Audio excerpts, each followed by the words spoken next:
धर्माबादमध्ये गेल्या 4-5 दिवसांपासून निसर्गाचा लहरीपणा दिसायला लागलाय। पावसाची सततधार कायमच असल्यामुळे जोमाने वाढत असलेली पिके पिवळी पडायला लागल्यामुळे शेतकऱ्यांच्या उरात पुन्हा धडकी भरली आहे। गेल्या 5 वर्षांपासून निसर्गाच्या लहरीपणामुळे शेती व्यवसाय अगदीच बिनभरोशाचा बनलेला आहे। अशा या लहरीपणामुळे पिकांचे उत्पादन कमी आणि खर्च जास्त येत असल्यामुळे शेतकऱ्यांवर संकटाची मालिका सुरू आहे।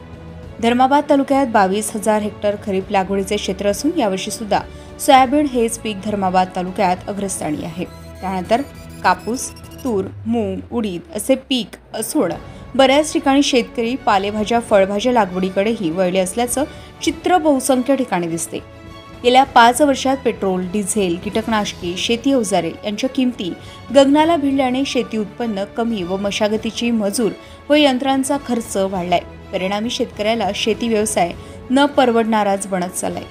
परंपरागत शेती व्यवसाय आता कालबाह्य झाल्याचं ठळक चित्र दिसून असून मजुरीच्या दरातही प्रचंड वाढ झाली असून मजुराला प्रतिदिन 400 ते 500 रुपये रोज द्यावा लागतंय। ट्रॅक्टर किराये 1200 ते 1500 रुपये झाल्याने आर्थिक अडचण निर्माण होत आहे। बैलजोडी कायमची गायब झाल्याने चित्र दिसत असून त्याची जागा आता ट्रॅक्टरनं घेतली आहे।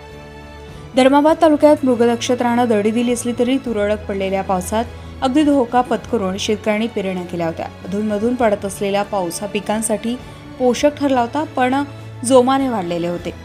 धरणी माय हिरवागार शालू नेसायला चालू झाली असतानाच गेल्या 5 दिवसांपासून निसर्गानं आपला लहरीपणा दाखवायला सुरुवात केली।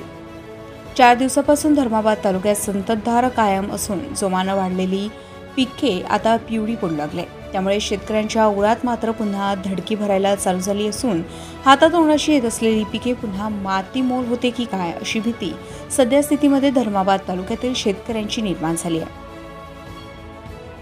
हिंदू सम्राट 24 न्यूज के मुख्य संपादक लालाजी इमणेलू।